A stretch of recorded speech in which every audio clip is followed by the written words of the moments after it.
사도 바울은 십자가의 복음을 전하는 일을 부끄러워하지 않았습니다. 세상 사람들이 모인 곳을 가게 되면 자기의 크기를 자랑합니다. 아파트가 몇 평, 차는 몇 cc, 얼마짜리, 또 더 나아가 얼마만큼의 땅을 갖고 있고 은행에는 얼마만큼 돈이 있는지를 자랑하며 삽니다. 그래서 그들은 그것을 자랑하며 뽐내는 것으로 세상을 사는 재미를 느낍니다. 그들 앞에 바울은 가진 것이 없잖아요.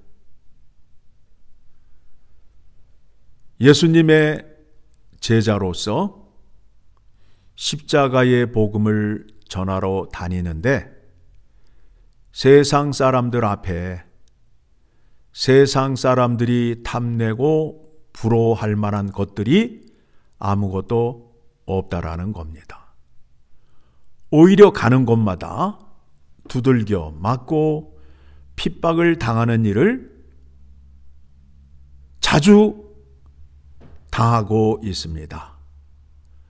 그런데 바울이 16절의 말씀을 보게 되면 같이 읽습니다. 내가 복음을 부끄러워하지 아니하노니 이 복음은 모든 믿는 자에게 구원을 주시는 하나님의 능력이 됨이라.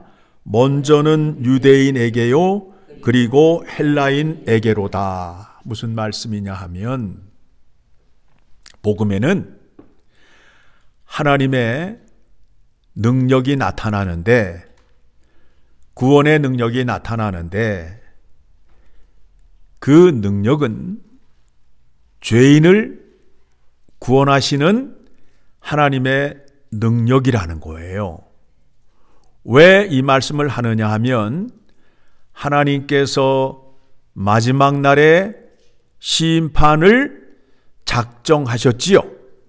하나님을 알지 못하는 사람에 대하여 심판을 하시기로 작정을 하였습니다. 자, 그러면 그 죄인 가운데에서 구원을 얻는 방법은 오직 예수 그리스도를 통하여 구원을 얻는 자는 그 심판에서 심판을 면하게 된다라는 겁니다. 그러니까 여러분 생각해 보시기 바랍니다.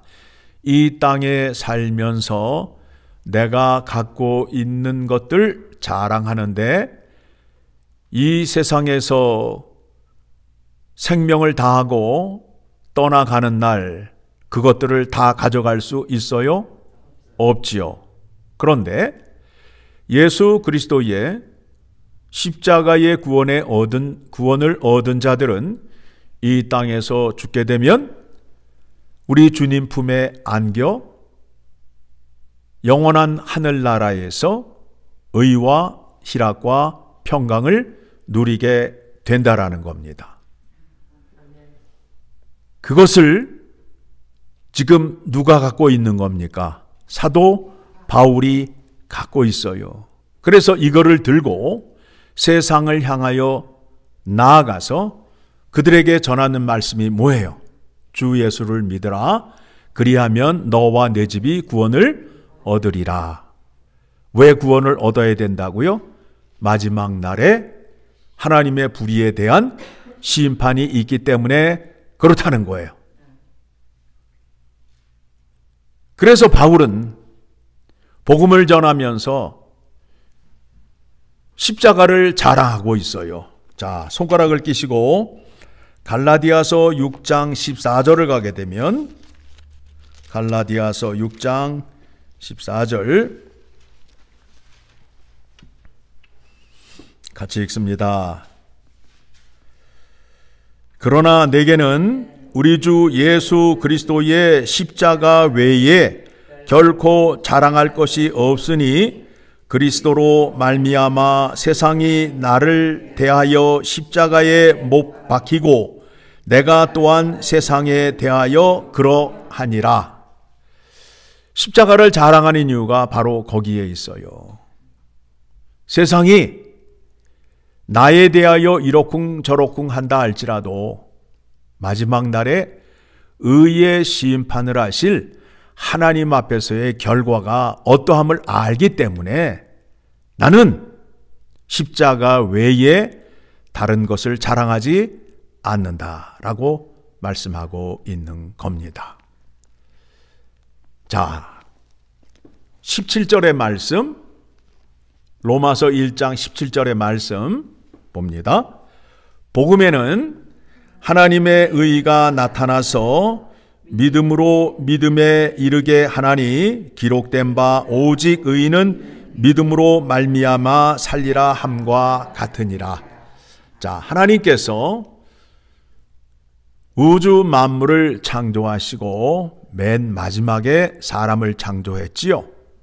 그리고 사람에게 부탁을 하였어요. 만물을 다스리고 번성하고 생육하라고. 즉 사람을 통하여 하나님의 창조의 영광을 받으시기를 원하셨던 거지요. 그러면서 말씀하시기를 이 에덴 동산에서 모든 실과를 네 마음대로 다 따먹어도 좋으니까 동산 중앙에 있는 선악과와 생명나무는 따먹지 말라라고 말씀했어요. 그런데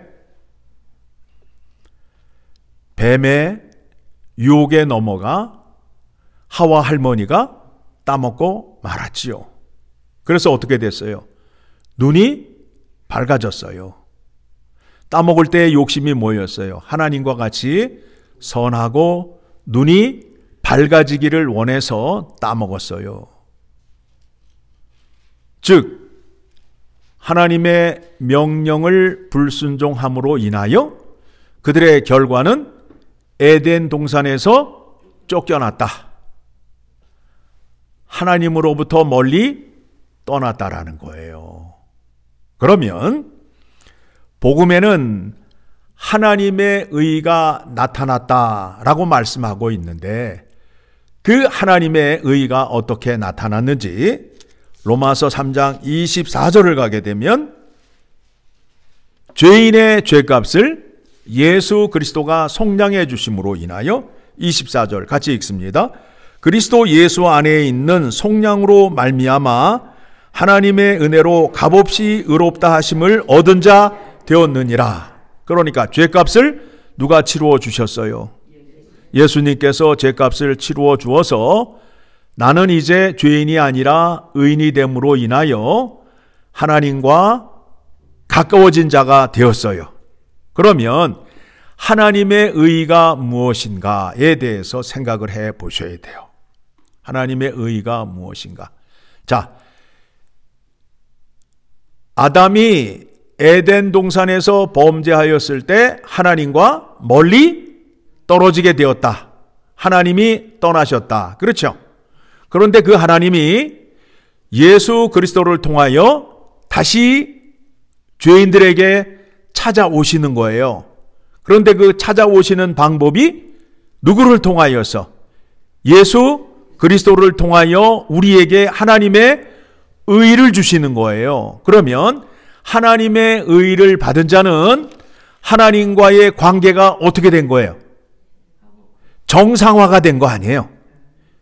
화목한 관계가 되었잖아요. 아담이 범죄하기 이전에 하나님과의 관계, 화목한 관계로 다시 돌아왔단 말입니다. 누구를 통해서? 예수 그리스도를 통해서. 하나님의 의를 전가받은 자는 하나님과 관계가 정상화가 되고 날마다 가까이 나아갈 수 있는 자가 된 거예요. 그래서 우리는 그 믿음으로 말미암아 기록된 바 의인은 믿음으로 말미암아 살리라 함과 같으니라. 그러니까 우리가 의인이 된 것은 내가 열심히 노력해서 의인이 된 것이 아니라 하나님께서 우리를 의롭게 만들기 위하여 예수 그리스도를 이 땅에 사람으로 보내셔서 우리의 죄값을 속량해 주셨단 말이에요. 대신 치루어 주셨단 말이에요. 죄로 말미암아 우리는 죽어야 되잖아요. 그런데 그 죄값을 속량해 주시고 우리에게 뭘 주셨다고요? 의로움을 주셨단 말이에요. 하나님의 의를 주셨단 말이에요. 그래서 의인을 받은 자가 됨으로 인하여 나는 더 이상 죄인이다? 죄인이 아니다? 아니다. 이제는 어떻게 되었다고요? 의인이 되었단 말이에요. 그래서 우리를 하나님의 백성, 하나님의 자녀라고 인정을 하신단 말입니다. 그렇죠? 그 말씀을 여러분들이 먼저 이해하셔야 내가 갖고 있는 믿음이 어떤 믿음인지를 알고 믿으셔야 된다라는 거예요. 성경이 말하는 믿음은 내가 열심히 노력해서 만든 믿음이다. 아니면 성삼위 하나님께서 죄인을 구속하기 위하여 애쓰신 그 사건을 믿는 것이다. 전자의 후자예요. 후자가 된단 말이에요. 그거를 믿는 것이 믿음이란 말이에요. 17절 복음에는 하나님의 의의가 나타나서 믿음으로 믿음에 이르게 되나니 이르게 하나니 기록된 바 오직 의인은 믿음으로 말미암아 살리라 함과 같으니라. 그 믿음을 믿으셔야 돼요. 그런데 많은 사람들이 교회를 다니고 예수를 믿는데 하나님이 무슨 일을 하셨는지, 하나님의 의의가 뭔지, 복음의 능력이 뭔지 전혀 모르고 자기의 열심으로 믿는 사람이 허다하다는 거예요. 심각해요? 심각하지 않아요? 심각하지요.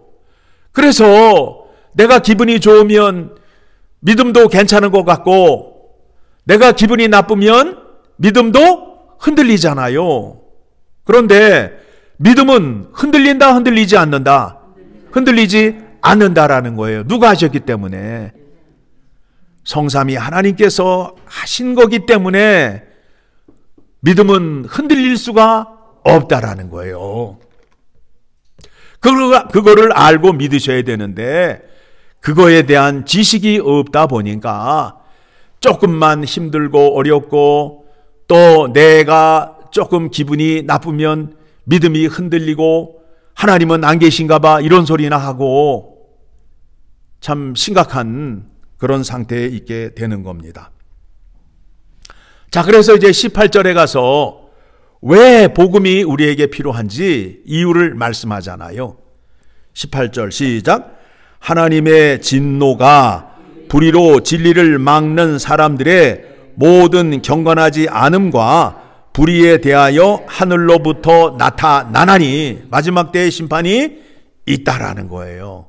그런데 이제 여기에서 또 사람들이 질문을 하지요. 당신들은 그거를 믿어? 하나님이 살아계심을 믿어? 라고 이제 딴지를 걸잖아요.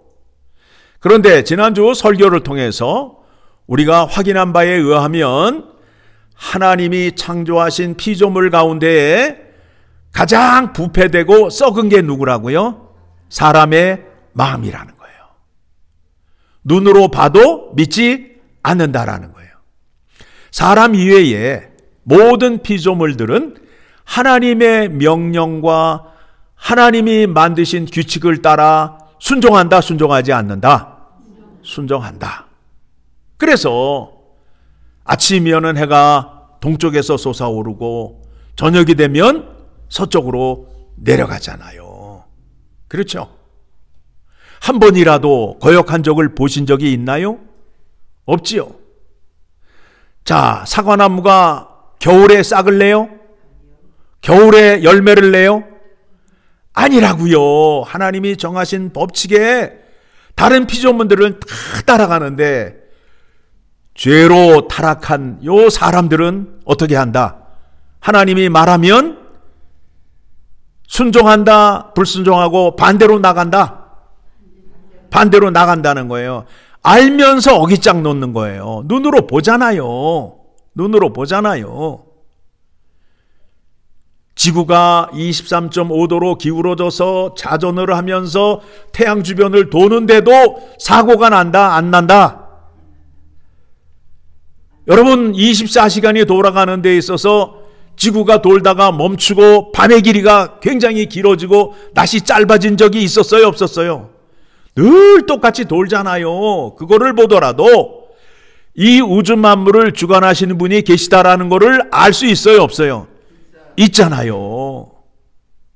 그거를 보면서도 어깃장을 놓는 거예요. 그러니까 자, 20절에 그와 같은 말씀이 19절부터 봅니다. 이는 하나님을 알만한 것이 그들 속에 보임이라 하나님께서 이를 그들에게 보이셨느니라. 보여줬단 말이에요. 창세로부터 그의 보이지 아니하는 것들 곧 그의 영원하신 능력과 신성이 그가 만드신 만물에 분명히 보여 알려졌나니 그러므로 그들이 핑계하지 못할지니라. 아니, 인간이 진화해서 사람이 됐다는 거 아니에요? 그러면 지금도 사람이 아베마에서 진화가 되어서 사람이 돼야 될 거 아니에요? 되고 있어요, 안 되고 있어요? 안 되고 있잖아요. 안 되는 걸 알면서도 진화론을 주장한다, 안 주장한다? 그러니까 그 사람들은 뭐 과학을 주장한다라고 하지만 궁극적으로는 누구를 대적하는 거예요? 하나님을 대적하는 거예요. 그러니까 하나님께서 그래, 네 마음대로 살아라. 마지막 날 보자. 마지막 날 보자. 하나님이 그렇게 하시는 거예요. 그래서 하나님께서 21절 하나님을 알되 하나님을 영화롭게도 아니하며 감사하지도 아니하고 오히려 그 생각이 허망하여지며 미련한 마음이 어두워졌나니 그래서 이 사람들에게 어떤 마음을 주셨느냐 하면 24절 그러므로 하나님께서 그들을 마음의 정욕대로 더러움에 내버려 두사 그들의 몸을 서로 욕되게 하게 하셨으니 그래서 이제 우리가 요즘 문제가 되고 있는 동성 문제 등등 여러 가지 그런 문제들에 대해서 성경이 지금 말씀하고 있어요. 그들은 그 짓을 하면서도 부끄러워한 줄 몰라요. 어깃장으로 대드는 거예요. 지금 하면 안 된다고 말하는데 그들은 하나님이 정하신 법칙을 어깃장으로 대항을 하는 거예요. 28절 또한 그들이 마음에 하나님 두기를 싫어하며 하나님께서 그들을 그 상실한 마음대로 내버려 두사 합당하지 못한 일을 하게 하셨으니 그러면서 밑에 나오는 것들 우리가 하지 말아야 할 것들 그런 거를 한단 말이에요. 그런 거를 한단 말이에요. 32절 그들이 이 같은 일을 행하는 자는 사형에 해당한다고 하나님께서 정하심을 알고도 자기들만 행할 뿐 아니라 또한 그런 일을 행하는 자들을 옳다 하느니라. 그래서 이들이 이렇게 죄를 짓는 사람들이 무슨 협회를 만들고 단체를 만들어서 어떻게 해요? 대항을 하잖아요. 대항을 하고 자기네가 하는 일에 사람들을 적극적으로 끌어들이는 거예요. 무슨 속셈이냐면 나만 죽기에는 너무 아까우니까 너도 함께 죽자라는 거예요. 나만 죽을 수 있니? 너도 함께 죽자. 근데 그들을 향하여 십자가의 복음을 전하는 사도 바울이 있잖아요. 그들은 우리에게 정죄의 대상이 아니라 사랑의 대상이며 구원의 대상이라는 거예요. 그들을 불쌍히 여기되 정죄하지 마시고 저들에게도 하나님의 구원의 은혜가 임하여서 저들도 구원받고 마지막 날에 하나님의 진노의 심판을 피하게 하여 주시옵소서라고 기도하시면 하나님이 기뻐하신다라는 거예요. 자, 하나님은 어떤 하나님이신지 여러분에게 한 군데 소개해 드립니다. 에스겔서 33장 11절을 가게 되면 에스겔서 33장 11절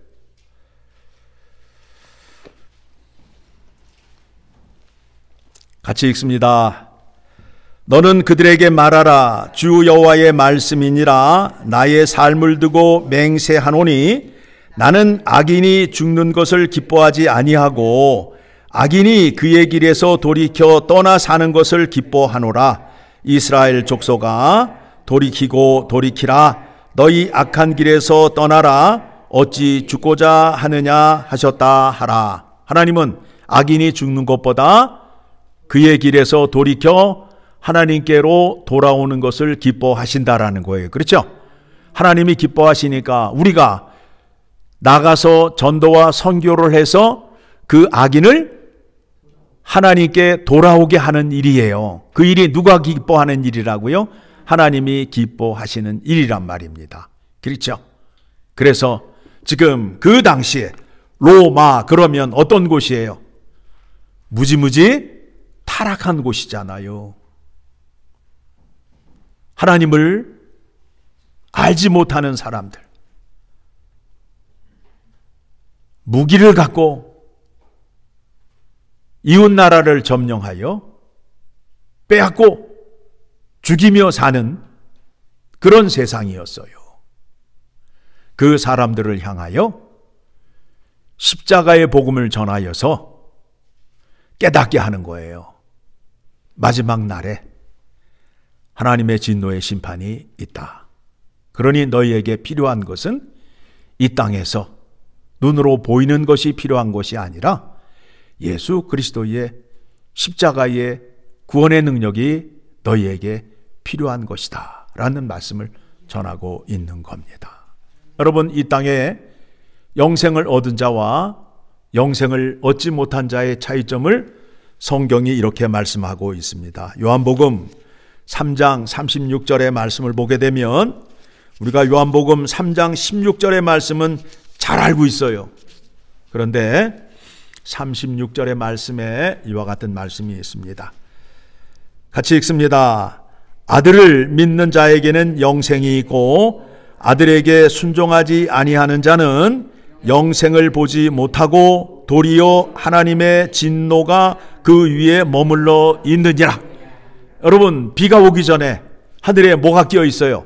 시커먼 먹구름이 끼어 있잖아요. 그러면 그냥 그 분위기가 음산하고 뭔가 두려움을 느끼게 되잖아요. 그렇죠?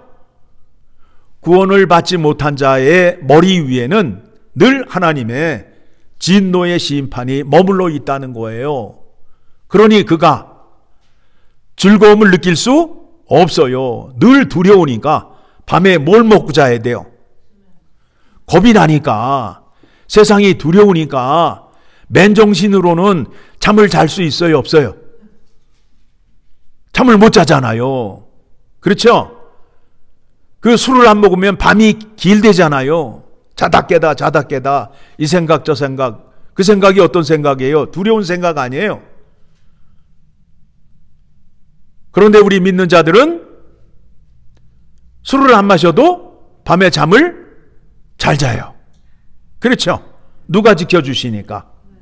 하나님이 지켜주시니까, 안식과 평강을 주시니까 기쁨으로 살 수 있다라는 거예요.